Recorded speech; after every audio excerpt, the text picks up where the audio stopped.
My name is Chris Scruggs, and we're happy to have you with us this evening for our 14th round of CAP meetings focused on the Riverdale Park, Glenridge, and New Carrollton areas. This meeting is being recorded, and you'll find this evening's presentation, along with that recording, soon on our website, purplelinemd.com. We are also informing all attendees tonight that the use of AI-powered tools, including transcription, summarization, or other similar features, is prohibited by the Maryland Department of Transportation for all virtual meetings, such as our Microsoft Teams meeting this evening. Please rest assured that this presentation will be available to view on the Purple Line website as soon as possible, as well as with the responses to the questions answered tonight. For those who would like a live translation, Microsoft Teams format can translate this evening's comments into a number of languages, including Spanish, Arabic, Chinese, French, and many others. Instructions for seeing live translations are being placed in the chat section of this meeting right now. We please ask everyone to mute your microphones and keep your cameras off until the presentation ends, and we move into our question and answer session. Now, our Prince George's County Community Outreach Specialist, Stephanie Villegas, will now relay this information to you in Spanish. Stephanie? Buenas tardes y bienvenidos. La aplicación Teams puede traducir esta reunión en vivo en varios idiomas, incluyendo español, árabe, chino, francés y portugués, y muchos más. Las instrucciones para ver las traducciones en vivo están en la sección del chat. Gracias. Back to you, Chris. Thank you, Stephanie. Next slide. Perfect. So this is just a meeting overview of what we're going to be discussing this evening. So we'll start with some staff introductions, have a project status video to see the latest updates along the alignment. We'll do a construction update for this specific area along the alignment with work completed, progress photos, upcoming work. We'll have a couple slides on community engagement and finish out with a question and answer session. Tonight, we are joined by Ray Biggs II, who is an Maryland Transit Administration Senior Project Director for the Purple Line, Doran Basso, who is the CEO of the concessionaire, Purple Line Transit Partners, Hugo Fonteroche, the Project Executive for their design builder, Maryland Transit Solutions, Luis Rivera, the General Manager of Purple Line Transit Partners, myself, Krishna Dantu, the MTS Construction Segment Lead for this area, and Manuel Marino, the MTS Construction Manager Lead. So this is basically just a list of the 5 stations along this section of the alignment that we're going to discuss tonight. We have Riverdale Park North, University of Maryland, Riverdale Park Kenilworth, Beacon Heights East Pines, Glenridge, and then New Carrollton as well. Next slide. With that, I'll turn it over to Ray for the progress video. All right, thank you, Chris. Welcome, everyone, and thank you for joining us this evening. The momentum in 2024 on the Purple Line has evolved into the transformation you just saw in the photos right before the meeting started, so hopefully you got to see those. Tonight, you will see our 2025 spring progress video, including some footage highlighting some of the transformational progress across the 16-mile Purple Line alignment. So without further ado, Chris, let's play the video. Thank you.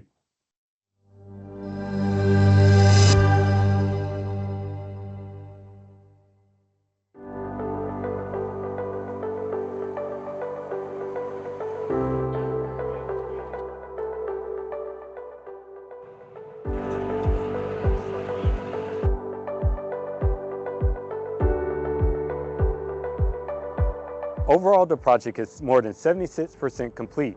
Now let's take a look at some of the transformations across the alignment over the past year.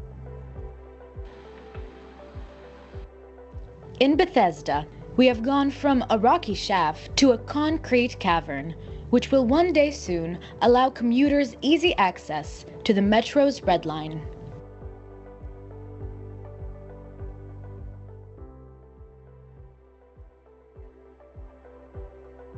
In Chevy Chase, the Connecticut Avenue station is awash with color as the station continues to progress and have a transformative effect on the community around it.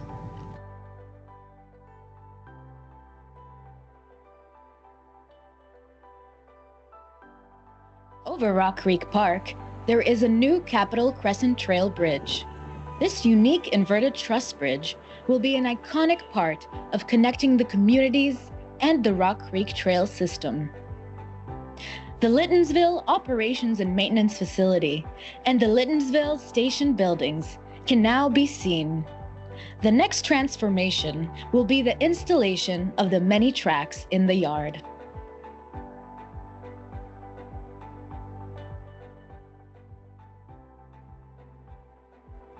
Over in Silver Spring, the 16th Street station is now under construction. This makes all 21 stations now under construction. The Silver Spring Transit Center is being transformed into an even more important connection point as crews construct stairs and elevator connections to the nearly complete Purple Line station. Crews have also completed the challenging structural work for the new mezzanine over the Metro and CSX tracks. Just outside of downtown Silver Spring, Wayne Avenue has more tracks, sidewalks, and curbs. Traffic has been moved onto the newly completed half of the Sligo Creek Bridge, and the trail access has been improved. Piney Branch Road has been totally transformed, with tracks embedded in the roadway and curbs and sidewalks along the entire length. University Boulevard has seen a tremendous transformation as crews complete over 95% of the curbs and sidewalks and have installed miles of tracks, including completing the most challenging crossings at Carroll Avenue, Riggs Road, and New Hampshire Avenue.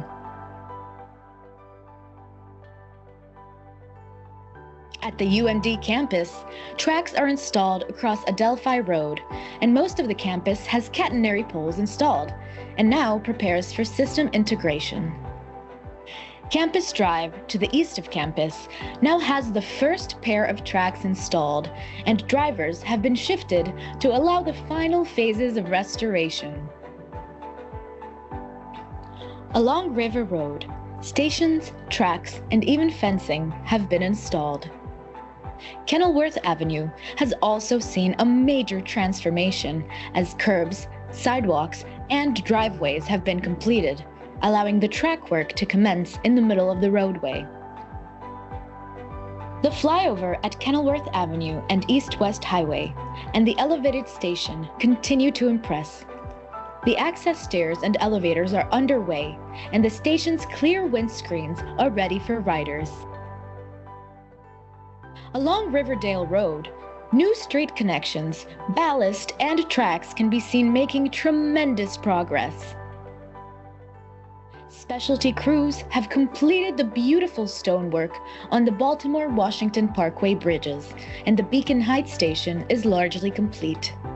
In case you didn't hear, we have started dynamic testing of our LRV light rails. Along Veterans Highway, the new test track is powered up.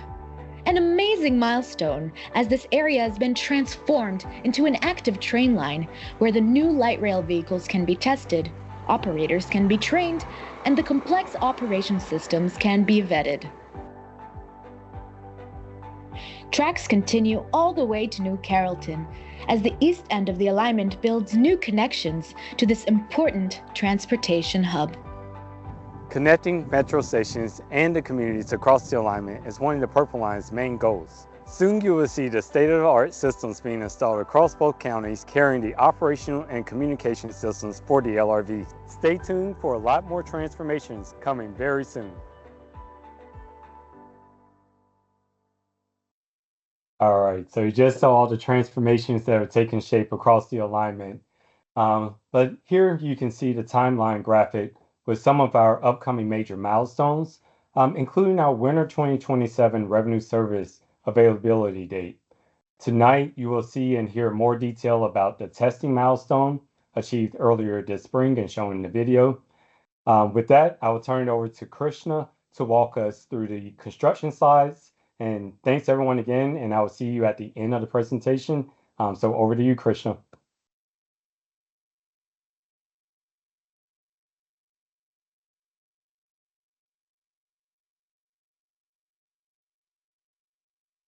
Thank you, Ray. Thank you very much. Good evening, everyone. This is Krishna Dantu. I'm the segment lead for the segment 7 and 8 of the Purple Line project. So we'll get into the construction progress. We have some exciting updates for everybody. So starting on the River Road, the construction of the track has begun, and that is ongoing. And we are also working on traffic signals at Hague Drive, and most of the fence installation has been completed. Over the next few months, the major activities that we have scheduled here are the asphalt work and overhead catenary systems along the tracks. Next slide, please.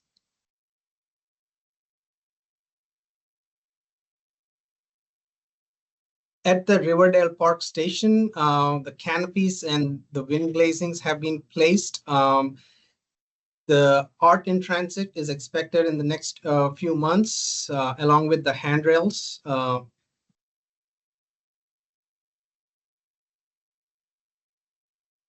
Next slide, please. Kenilworth Avenue has seen a big transformation in the project. We have completed the grading of all the track portions, and now the track installation is ongoing and expected to be completed in the next few months. Most of the sidewalks have been built, and over the next few months, we're also expecting to do the asphalt works in this area.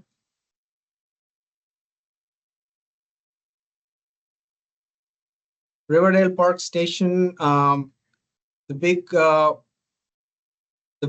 update on this one is the track work is ongoing here, and it's going to continue over the next few months.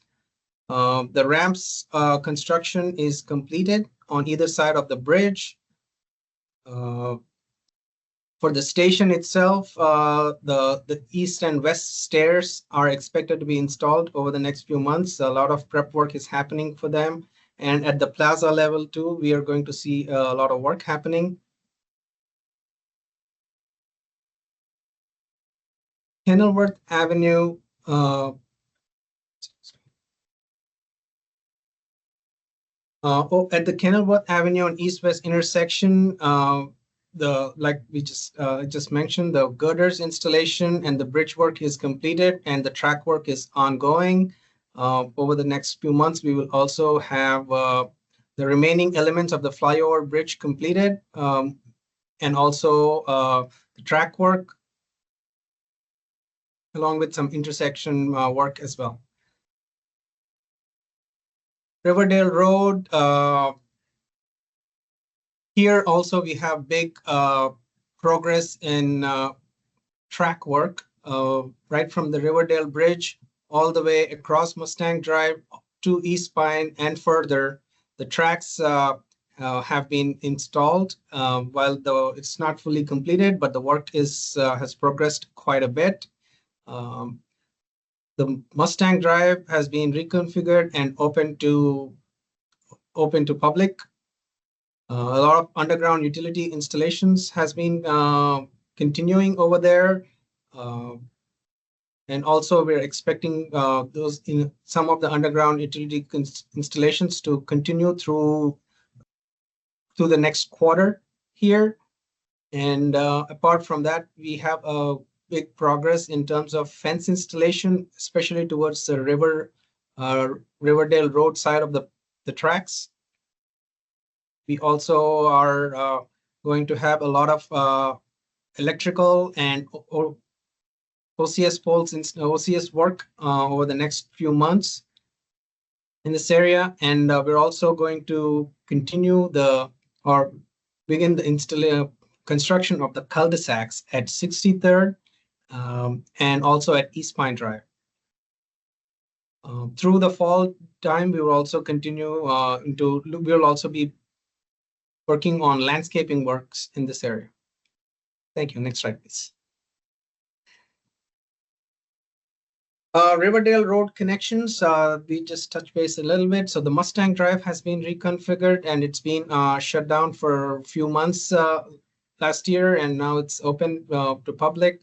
The 63rd Avenue, which was the previous access, it's now completely closed to build a cul-de-sac.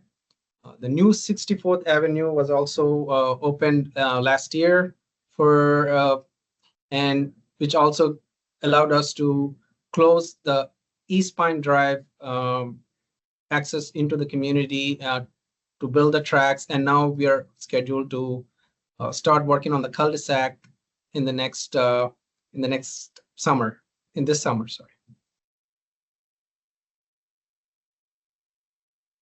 For the rest of the Riverdale Road, which includes the Baltimore, Washington Parkway areas, we have a we did the topsoil and the landscaping works have begun over here and expected to continue over the next few months.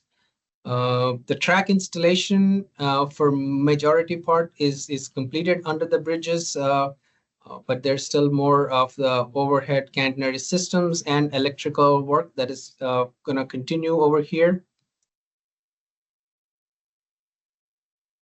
Next slide, please. Riverdale Road, the track across the 67th is completed, and the 66th Avenue crossing as well. There's a lot of work on the flat, on the sidewalk and curbs that is going to happen on either side of the stations, especially towards the veteran side of the station in the upcoming months. There is also utilities work pending that is outside the track limits in this area that is also expected to be completed in the next few months.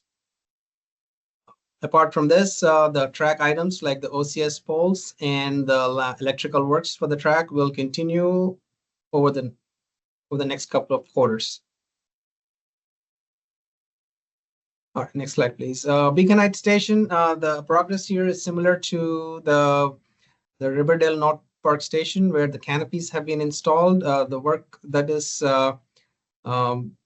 the retaining wall or the block wall behind the station is also completed. The fence installation has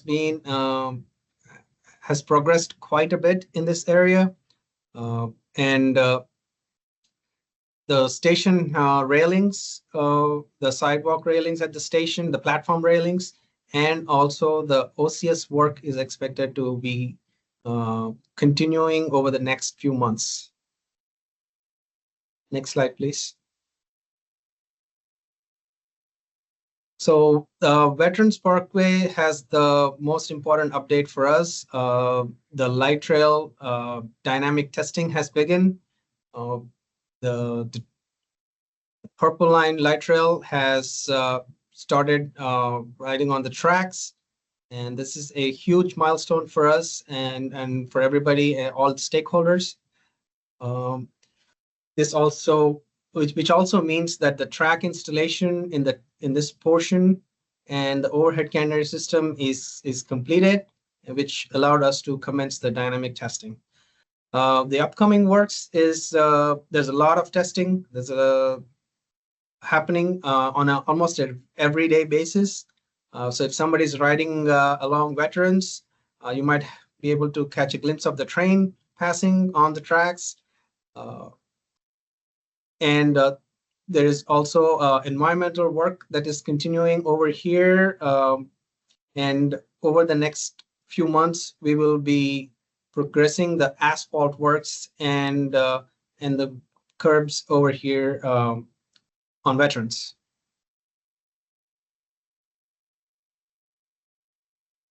The Glenridge maintenance facility. So along with the track portion on Veterans up to the Annapolis Road, the Glenridge maintenance yard has also began dynamic testing of the LRVs. We have received 8 LRVs so far that are stored in the yard, expecting to receive more and in the next few months. And also the yard is going to have a complete transition to an operation and facility.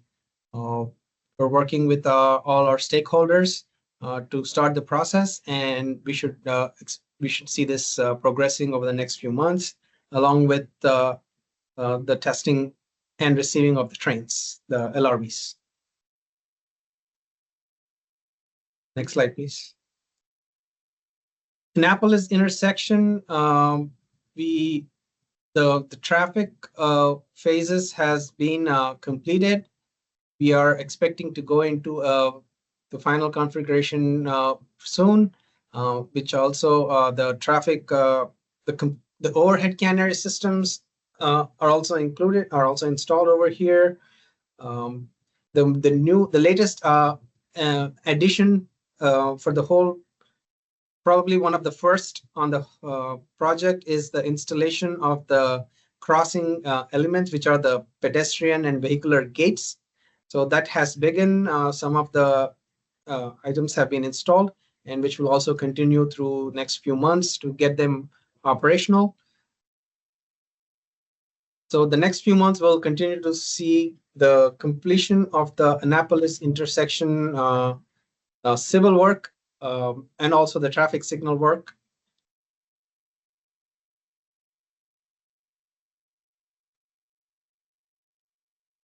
One of the interesting elements for us is the art in transit, and this has been installed at the Annapolis Glenridge station.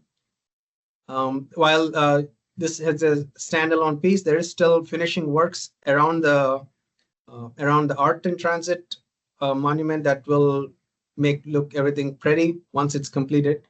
These are also expected to take over in the next few months. Next slide, please. Ellen Road, we have also progressed quite a bit with the embedded track on Ellen Road, along with the installation of the OCS poles. The curb and sidewalk work has commenced, and it will progress through the summertime. And the track across Emerson Place has been completed. And the track on the east of the Emerson towards the New Carrollton station is ongoing. Over the next few months, we'll have a lot of activity of track installation, OCS work, and electrical work happening in this area, along with the installation, construction of the new signals at Harkins and Ellen Road and Harkins intersection, and also the Ellen Road and bus loop entrance to the New Carrollton bus loop.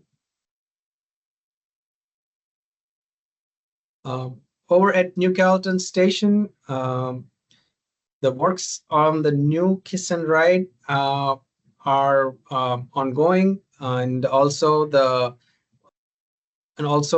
work on the bus loop has commenced recently.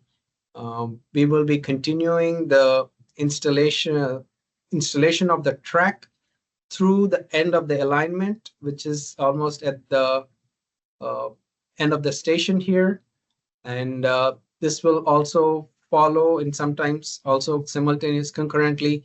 We'll see the progress of sidewalks and curbs along Ellen Road.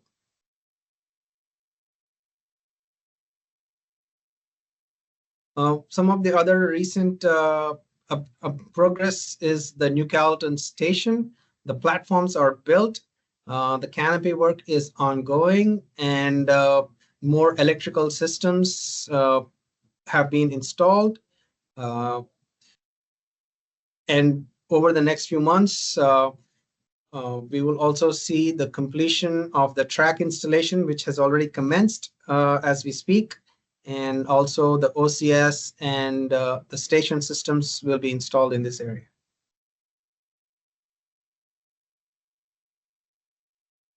So right now, as we said, we are gradually transitioning into systems and testing phase,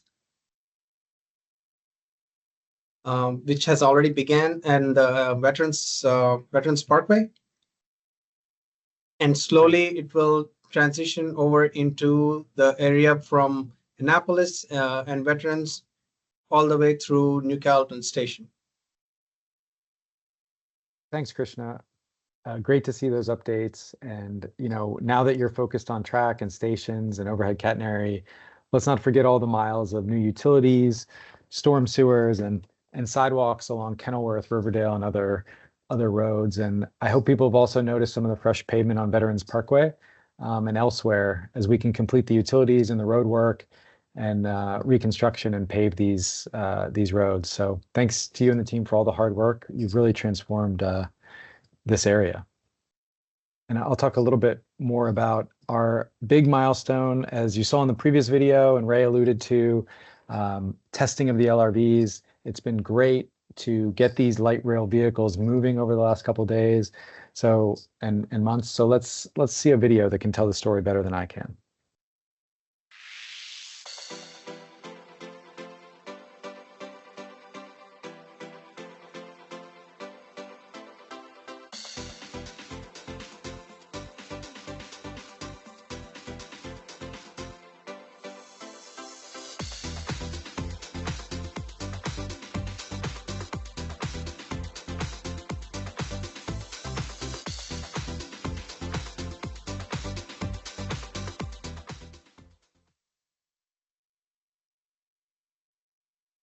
Well, as you can see, in addition to talking about it here at these CAT meetings, the testing of our vehicles also did get quite a bit of media coverage with 12 local outlets picking it up. So hopefully you heard the news when it happened, but if not, you're hearing it from us again tonight.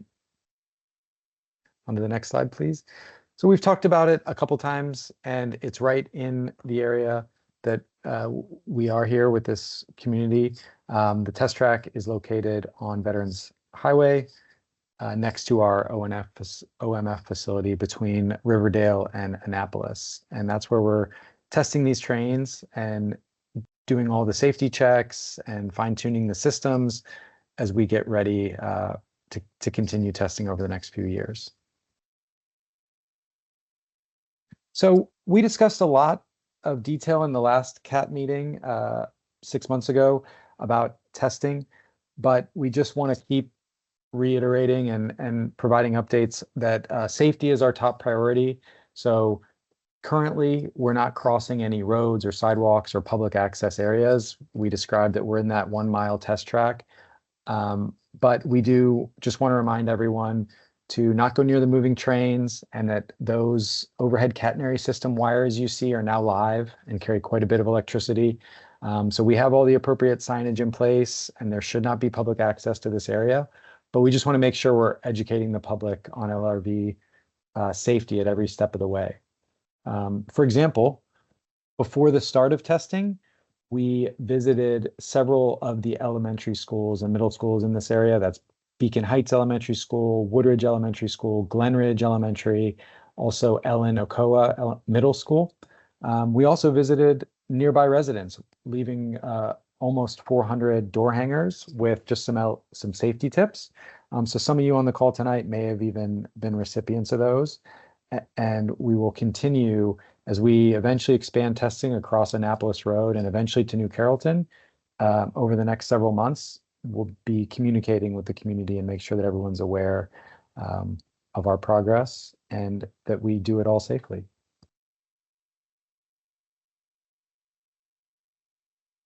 So we talked about all of this. You can expect to see moving vehicles on the track. Electrical sparks are not unusual. So if you see anything sparking from the overhead catenary system, that's normal. And just another reminder that these wires do carry 1500 volts of direct current. And with that, I will turn it back over to Chris for community engagement. Perfect. Thanks, Doran. Next slide, please.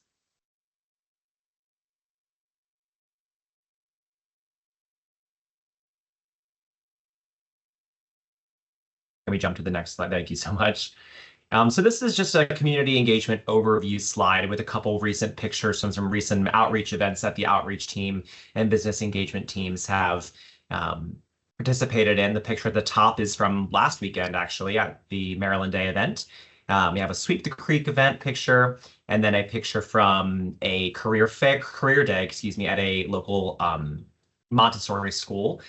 So the outreach team does attend dozens of in-person events throughout the year to connect with communities along the alignment. And these are, like I said, just a few of the recent ones: Maryland Day, Sweep the Creek, DC Transit Day at the National Capital Trolley Museum, University of Maryland Career Fair, and that school career day at Robert Goddard Montessori. Our team also regularly presents at PTSA meetings throughout the year to share construction area safety tips.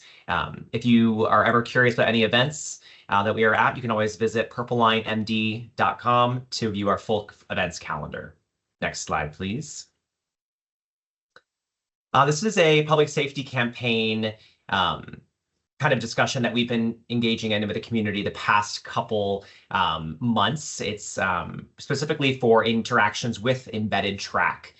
So when crossing Purple Line tracks, we've reminded community members to use crosswalks, obviously, cross at a right angle perpendicular to the tracks. It's the safest way to cross track. Do not ride parallel into the trackway, as tires can get caught in the embedded track. So to travel perpendicular, excuse me, is the safest way. And as always, use extra caution when it's wet or icy out, as the rail can be slippery. CAT member engagement, which I know we have some people on tonight, some CAT members. Outreach does actively engage with our CAT members and potential CAT members to hear and meet communities where they're at, get some feedback, ask questions, listen. Speaking of listening, Outreach did hold 2 listening sessions with CAT members in February to increase engagement and gain insight for future outreach initiatives. It's also another way for us just to connect and have more continuing conversations as construction continues. Outreach and business engagement teams personally distribute postcards along the alignment promoting these spring series of CAT meetings. Other postcards that were distributed were for business engagement, will be talked about later. And if you are interested in being a Purple Line CAT member, excuse me, you can contact the outreach team by emailing outreach@purplelinemd.com. Oh, sorry, that's outreach Purple Line MD, excuse me. I'll pass this back over to Doran for a Beyond the Rails grant slide. Thanks, Chris. Well, this is always my favorite part of these meetings because we get to talk about the Beyond the Rails Community Grant Program. This program, just as a reminder, is to provide existing nonprofit groups with additional funding to continue improving their community. We try to focus on topics like education, the environment, and safety. The most recent group of 8 awardees include the City of New Carrollton Food Forest, which plants diverse trees and plants to educate the community on sustainable gardening practices, and the Roanoke Avenue Safety Project right in Riverdale. You can see how those 2 groups in particular align very closely with our focus, and we're really proud just to be a small part in supporting the good work that they're doing. So this also serves as a reminder that the next set of applications is already coming due at the end of this month. So if you are, or someone you know is part of a community group doing this type of good work, then please check out our website, purplelinemd.com, and go to the resources drop-down menu, where you can find a pretty short application to submit your application online, with the next round of grants, again, being due by May 30th. So with that, I will turn it over to Ray. Appreciate that, Doran. It's always exciting to hear about the Beyond the Rail Grants Program. And then one of our goals is to keep businesses informed also about any construction that may impact the daily operations. And to do this, we provide alerts through personal visits and distribute flyers printed in both English and Spanish, ensuring accessibility for all. Additionally, we are committed to promoting businesses located along the project alignment. We showcase these businesses on YouTube, feature them in newsletters, highlight them on social media, and install signage to help drive visibility and support them. These efforts are designed to minimize disruption and maximize awareness, ensuring businesses continue to thrive during construction. And if you have any questions or suggestions on how we can enhance our outreach, please feel free to share as we continue our business engagement. I'm excited to share an important update regarding the Maryland Department of Transportation's Purple Line Small Business Grant Program. a key initiative designed to support businesses impacted by construction happening for the Purple Line. So the Maryland Department of Transportation, who oversees the Purple Line Small Business Grant Program, launched it back in February 2025 to support local businesses most affected by the construction. In the first application phase, over 450 applications were submitted. So a lot of interest there. Now, award decisions have been determined and awardees will be contacted no later than this upcoming Monday, on May 5th, Cinco de Mayo.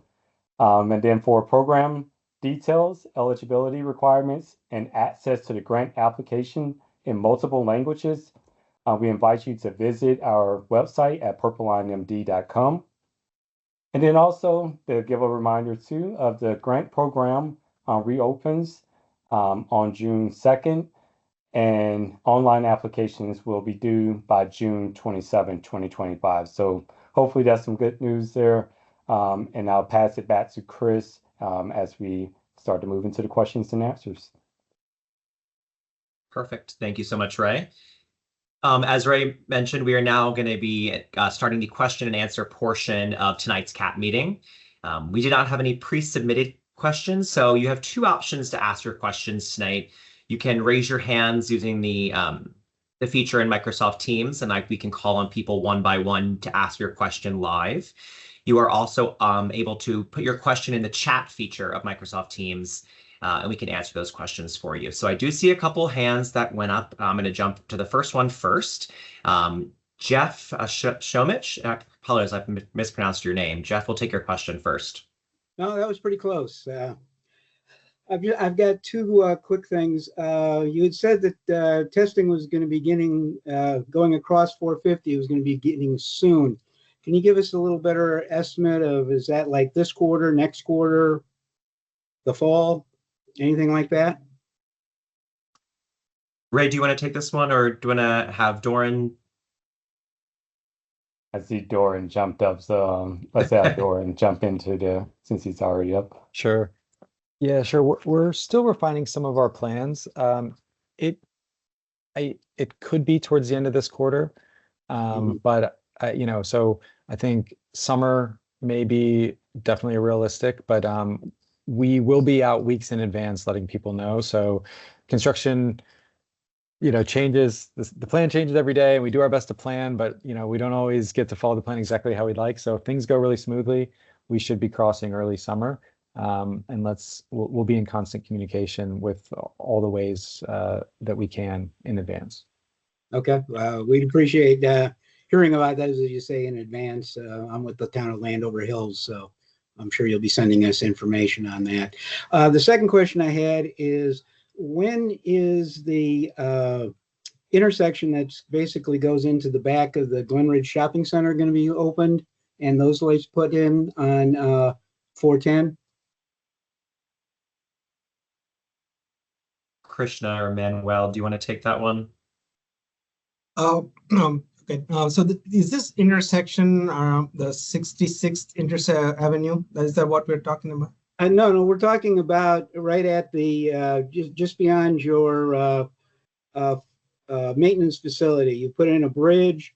It had been, before this all began, there was an entranceway into the Glenridge Shopping Center from 410. And we were told that, that would be opening up and people would be able to get into the shopping center that way at some point over that bridge. So that's the area I'm talking about. Yeah, we're still doing works in that area, while most of the work in the maintenance facility has come to a close to an end. But this side, we still have works that are happening, and probably I would say this side is going to be closer towards the end of the project at this point. It also acts as a storage yard for us in a lot of those areas. So and everybody realize that this storage is the prime real estate. Okay, so we're looking at probably early 27 kind of time for that point. Maybe late 26. Most likely, yeah, in those time frames, yeah. Okay. Thank you very much. Thank you, Krishna. Thank you, Jeff.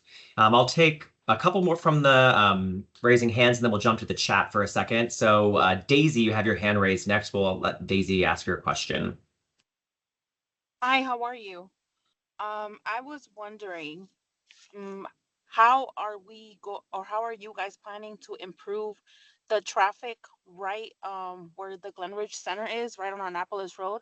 I'm only asking because sometimes when there are lanes closed, like today, the ones that turn left to go on 410, and there's one that goes straight, and then there's one that goes on the 410 to go on the 50 route, causes so much chaos for the kids that um go to Glenridge Elementary. Sometimes even in the morning, I myself have been sitting at that Gallatin street light for about 20-30 minutes waiting for the light to change. And then there's people that are blocking the intersection in order for me to even turn out of Gallatin Street into 450 to go towards New Carrollton Station. And with the kids ending school around mid-June, how are you guys going to improve that matter in traffic for the following school year? Because it's a lot of chaos. I live 3 minutes away from my kids' school, and it takes me about 20 minutes to get there and 20 minutes to get right back to my house. Thank you for your question, Daisy. Krishna, Manuel, do you want to take that one? Yeah, I'll take it. So yeah, I mean, right now we are towards the very end of the construction, the civil works construction at the intersection of Annapolis and Veterans Parkway. So that's why we have the current traffic configuration.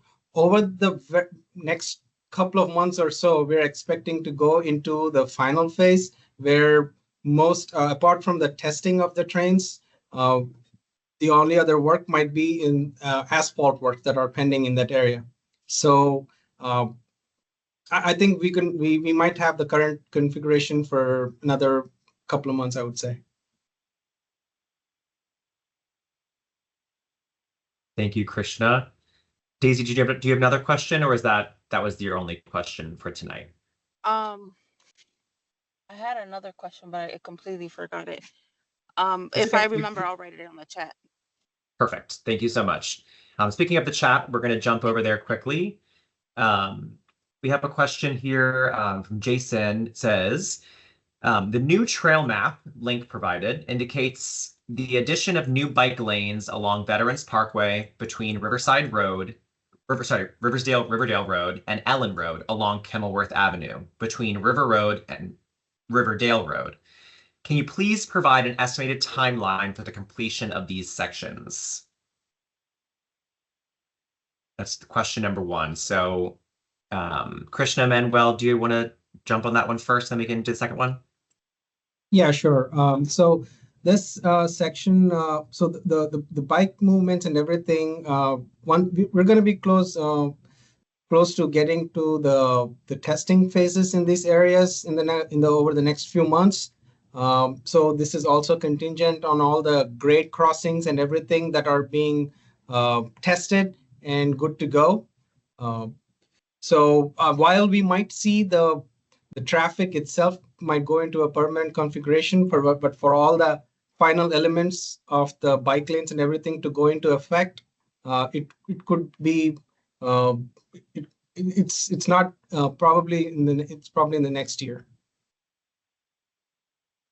Thank you for that, Krishna. The second question there is, additionally, Jason would like to ask how this new segment will integrate with the broader bike lane network. It appears there are currently gaps in connectivity between Baltimore Ave, UMD Station, and Riverdale Park North UMD, as well as between Riverdale Park Kenilworth Station and Beacon Heights East Pine Station, and lastly along Ellen Road to New Carrollton Station. Are there plans to address these missing links to ensure a more continuous and accessible biking infrastructure between the Purple Line alignment and trails and bike paths in adjacent communities? I can take that, Chris, Thanks, Ray. to jump in.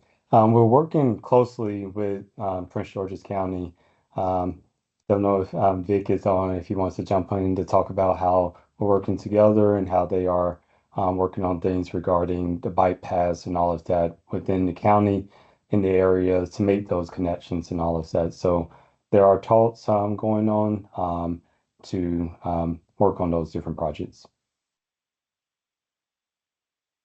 Thank you, Ray. I'll do one more in the chat because Daisy remembered her question and she said, will testing be done during the day or at night? Ray, do you want to take that, or Doran, do you want to take that? I think we're still refining those plans. I just don't want to give the wrong answer tonight, but I think that's a question that we can certainly respond to when we put up answers to the questions in a couple weeks. I just want to be sure before we put it out there. Perfect. Thank you, Doran. I'm going to jump back into the hands raised. I see Wanda Brooks has her hand raised. Wanda, we'd love to hear your question. How are you?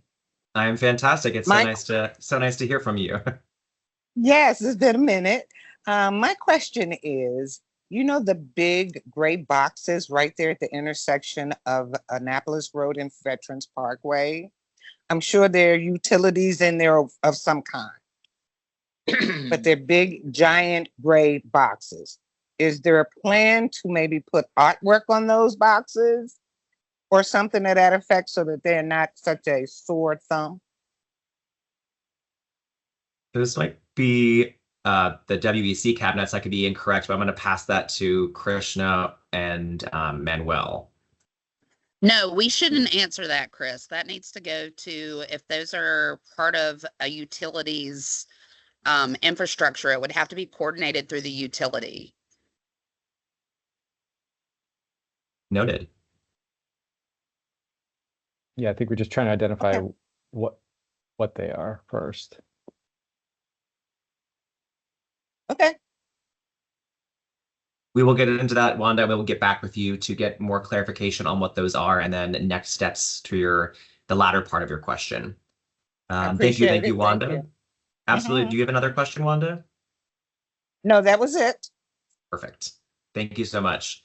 Anthony, I see you have your hand raised on the meeting as well. Anthony, you're welcome to ask your question. Good evening. It's Antoine, by the way. Thank you all for your time. I just had a couple questions, and this is pertaining to the intersection of Riverdale Road and Mustang Drive. Glad to see the improvements that's happened there. There is like asphalt that is missing along Riverdale Drive along Mustang Drive right after Riverdale Drive. I want to know, when would that be replaced? Because it's been like that for almost a year. And I know, as a resident, we drive through that all the time, but we want to know, when would that actually be completed? And then the second thing I want to ask is, we have lighting on Riverdale Road. That's something I've been asking about, and I'm thankful for it. But the lighting on the mast arms of the traffic signal, is it possible we can get those turned on so we can have the whole intersection can be lit up, especially at night? That'd be great for movement, especially when it starts getting fall again and the kids are going to school and it's getting dark early. And then the other concern is, will striping on Riverdale Road be adjusted? Because right now, there's probably enough room for maybe one car to make the left turn from westbound Riverdale Road onto Mustang Drive. And I want to know, would the striping be adjusted for maybe two cars? Because we have to sit through the whole light cycle to make that turn. We can't yield to make the turn because we have to cross the tracks. Thank you for your questions, Antoine. I apologize for mispronouncing your name. Krishna, or Manuel, do you want to take the completion date question, and then we can go about the striping question after?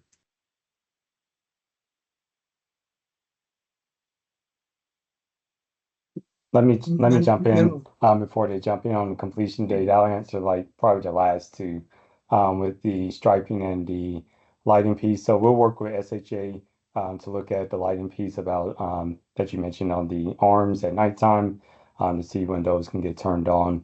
The striping piece regarding the queuing that's happening regarding the left-hand turns, we'll work to see how we can work on the timing or if adjustments need to be made. But all of that will work as we work closely with SHA continuously on the project. We'll work with them and talk to see what we can do there. But I'll turn it back to you, Krishna, on the completion date piece.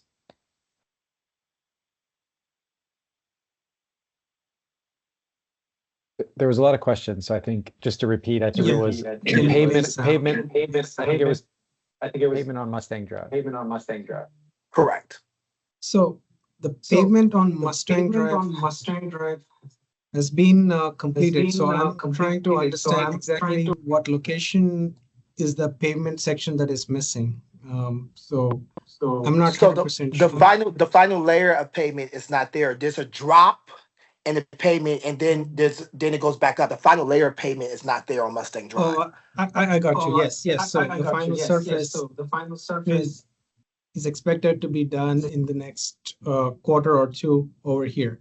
That is left out for remaining of the construction to be completed. And once we're getting close to that, we'll finish the surface layer so that there's minimal construction activity after that. Thank you. Thank you, Krishna. Thank you, Antoine. Antoine, did you have another question? I apologize. I believe those are both answered. Those are both answered. It's looking great. Thank you, guys. Thank you, Antoine. I'm going to do one more here. C. Johnson has, you have your hand raised. If you want to go ahead and ask your question.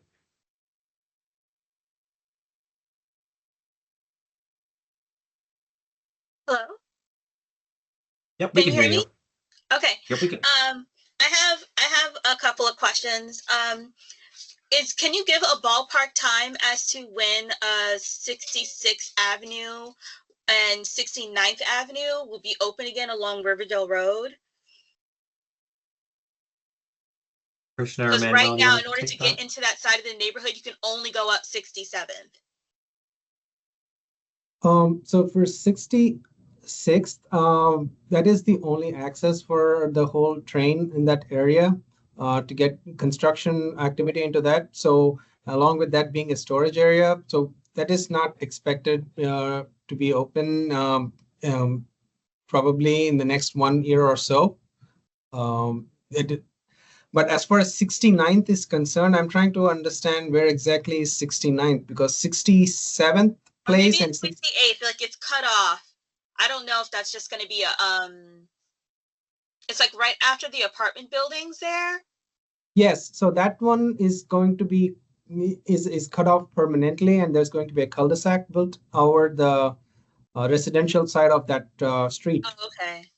Yeah, so the access will be the 67th Avenue.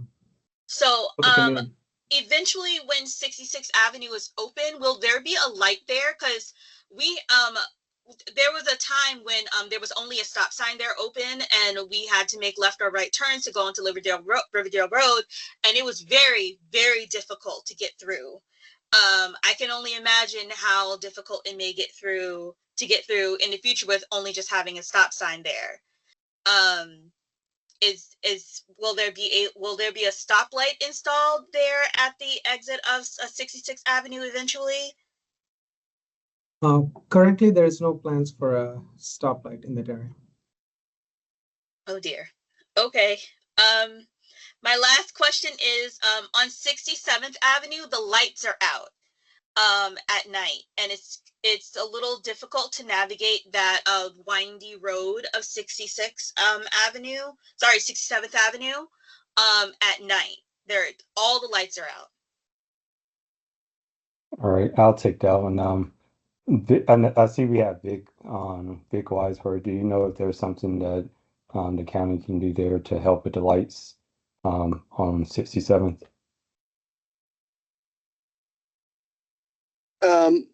Hi.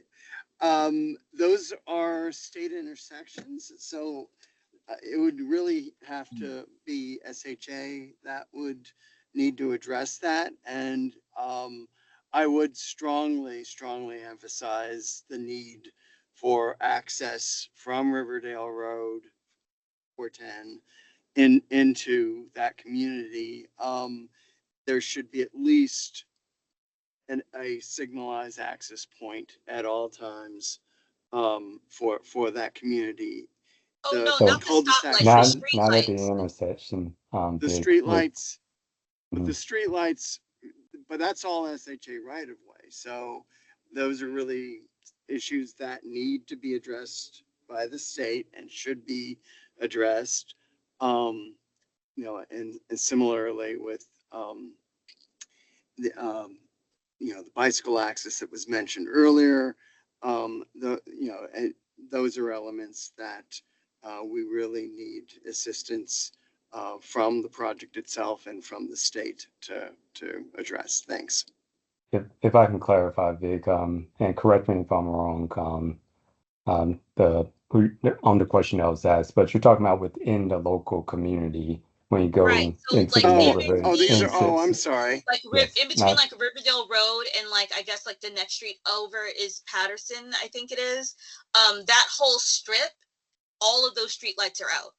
The only lights that you Oh, can okay. see at night during that drive are the lights that are projected from like the build. There are 2 apartment buildings on either side of the road, and they have like lights on the buildings, but the actual street lights along that road, they're all out. Okay. I'm gonna have to look into that, and absolutely will need to address. So Ray or Manuel, if you can, if you can send me an email, that sort of more succinctly describes, what the need is and where it is. I will have our folks look into it and okay. I guess try to address it. I Ms. can take care of Johnson, if you that. can give us the details of it, we'll make sure we communicate it back to Vic and all of that. Yeah, that would be great. I'm in a car now, so that's why I'm asking if somebody can send an email. Okay. Awesome. C. Johnson, do you have any additional questions? No, thank you very much. Those are my only questions, and I'm mild lamenting for not having better traffic flow on 66th Avenue after everything's said and done. It's a little scary getting across to make a left or right hand turn into the oncoming traffic of Riverdale Road. It's extremely difficult and very nerve-wracking to cross over. I know there's so much stuff that's kind of been signed, sealed, and delivered, but it's very difficult. The only light on Riverdale Road in that little section is at 67. Okay, yeah, we will. Thank you. We appreciate that. We will follow up. Thank you for your questions. I'm gonna move to the next hand raise. We have Tina Curry. Tina, if you want to ask your question, we'd love to hear it. Great, thanks. I just wanted to come on here and also echo the concerns about Annapolis and Gallatin Street, as well as for folks trying to get to the intersection there at Veterans and Annapolis. Another member of the parent committee is a big concern for the elementary. I know when a traffic study was done about 2 years ago, we brought up the issue of the new school going in, and that's also added traffic. The middle school is, well, we'll just see what happens. And even another 6 or 8 weeks for stuff to be happening while school is ending, without any sort of traffic monitoring at peak times, like a traffic person helping to guide, is really unacceptable. The issues are exacerbated by the fact that the pedestrian walkway is not automatic. You have to hit the pedestrian signal to cross Annapolis, and if you don't hit it at the right time, it doesn't go automatically. This will be its issue now because people jaywalk in addition to all this traffic happening, and it will be a bigger issue once the Purple Line is open and people are jaywalking to get to the Purple Line station. Also exacerbating the issue is several different panhandlers who are walking in between the lanes of traffic at the busiest time when all of these people are trying to merge to get either through Annapolis or turn on Veterans Way. So I know you're saying it's only going to be a couple more months, but that's a really crucial couple more months. And I'd really like to see some actions being taken now and for the future as well. So just a comment, another plug for safety for our students. Absolutely. We definitely appreciate that. And we will continue, to communicate any updates in the area directly. And if you're not subscribed already to our notifications, we would love to get you subscribed to those, and we will reach out to you. Or you can reach out to our outreach team, and we can get you subscribed and answer any additional questions you may have in the future. Joel, I see you have your hand raised. If you want to ask your question, we'd love to hear it. Hey, Chris, before we go to Joel, though, I want to, because she had some questions regarding traffic movements and all of that. So we hear the comments you're saying, and we'll work with SHA. And I wanted to see, Manuel, if you wanted to add anything to that regarding how the traffic movements are. Yeah, good afternoon. I mean, we have been working relentlessly on that intersection to try to get the things done. We are accelerating everything that we can to reduce the timeline to open that intersection. But rest assured that we will be trying to do everything. Also for the future, yeah, keep in mind that there's going to be pedestrian gates and vehicular gates around that intersection that are already installed and will be part of the testing that will be also protecting not only pedestrian vehicles with the crossing of that of the rail or the train. Thank you, Manuel. Very appreciated. Joel, do you want to ask your question? Yes, had some question about the bus routes, and I know Metro had a little grand opening for the stations. I think the last time I went to somewhere on the Silver Line, the other one was on the Red Line, and I want to know if they're going to have any celebration, a grand opening celebration, and maybe the both ends of the line, like the Carrollton and the Bethesda. And talking about the bus routes, are they going to keep? And then maybe they have to move some of the buses in that area if the station will be there. But are they going to have any feeder buses to the station? People can go from the community to the station. And you already answered me other questions about the fares and the metro benefits. And I just found out today, I have to access my mutual access account of the number on my card and my birth date, and it asks will access my account. I have to talk to the people from Metro Benefits, see if I can get on that for that Metro access and the Metro bus, the Metro and the Purple Line. And I think I did ask about the bus route, and some of them did disappear, but I don't know if they're gonna keep some of the buses for the feeder buses so they can, so the people from the community can take the bus, get off at the station, and then take the Purple Line. That's all that's all the questions I have. You have a good evening, and thanks for taking my question. Thank you, Joel. Ray, do you want to jump in? Yes, I'll try and see if I can answer all of those things. So the fares, as you know, with the smart trip that'll be taken with the Purple Line. As far as the connections, that's one of the reasons why we're building the Purple Line so that you can connect into all the local systems and all of that, and more information will come out through our different social media and purpleline.md.com that will show those connections a little bit better for you. Because that's what we're trying to do here is really connect the communities and make the routes smoother and quicker for everyone to be able to get from one point to the other. By connecting with WMATA, with Ride On, and all of that, and with the bus in Prince George's County.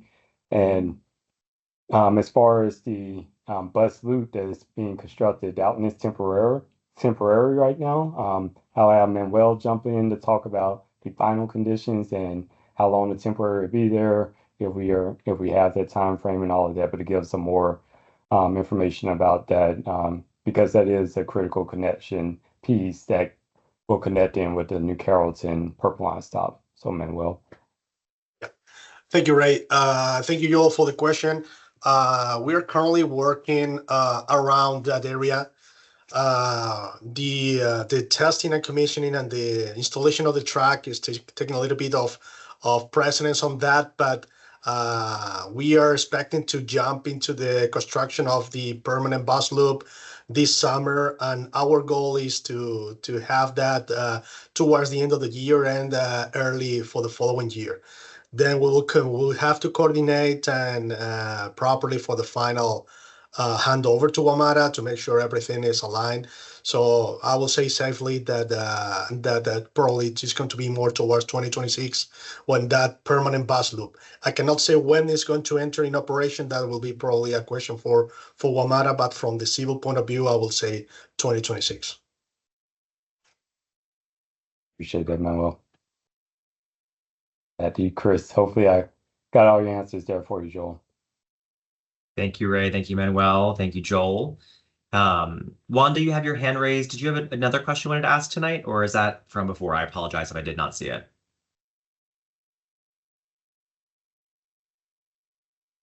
I'm sorry. I should have put my hand down. No apologies. I just wanted to make sure it wasn't a new question. Thank you. Thank you. I don't see anything else in the chat. I want to check really quickly. Okay, I see Wanda and Vic were clarifying the light question there. Thank you, Tina. If anyone else has any questions, they can raise their hand, excuse me, or you can put it in the chat, whatever is easier. Chris, while we're waiting there, want to ask the team to drop the link to the landscape plans, the direct link to that, because we had some questions regarding the bike paths and the connectivity into the local areas. And we have some plans that are on the website that gives you more of that visual understanding and how the layout will be that reflects the sidewalk, the bike paths, the roadways, crosswalks, the alignment of the Purple Line, and all of that. So we can drop that direct link in the chat for everyone and invite you to take a look at that. A great idea. Thank you for that, Ray. But yeah, I'm going to invite anyone else to ask their question either by raising their hand or by placing it in the chat. Also, please please know that all the answers to the questions that were asked tonight will be transcribed and posted on our website, purplelinemd.com, along with the presentation from tonight. So if you want to see the answers to those questions, you are more than welcome to check that out on the website soon. Additionally, the team is happy to take emailed questions for a week after this meeting. You're able to, you can email us at outreach@purplelinemd.com by May 8th, a week from today, if you have any questions that come up or you think of any after this evening. So again, you can email those to us at outreach@purplelinemd.com by May 8th. Thank you, Kat, for dropping that in the chat for the landscaping plans there. But I'll do one more little offer invitation for questions either in the chat or raising your hand. And if not, that's okay too. And thank you for your questions earlier in the evening. Okay. I don't see any. Everybody got their questions out. But again, we will be posting those soon, and you can also email us the questions by May 8th. But this does conclude our Riverdale, Glenridge, and New Carrollton CAP presentation. Thank you very much for joining, and I hope you have a great rest of your night.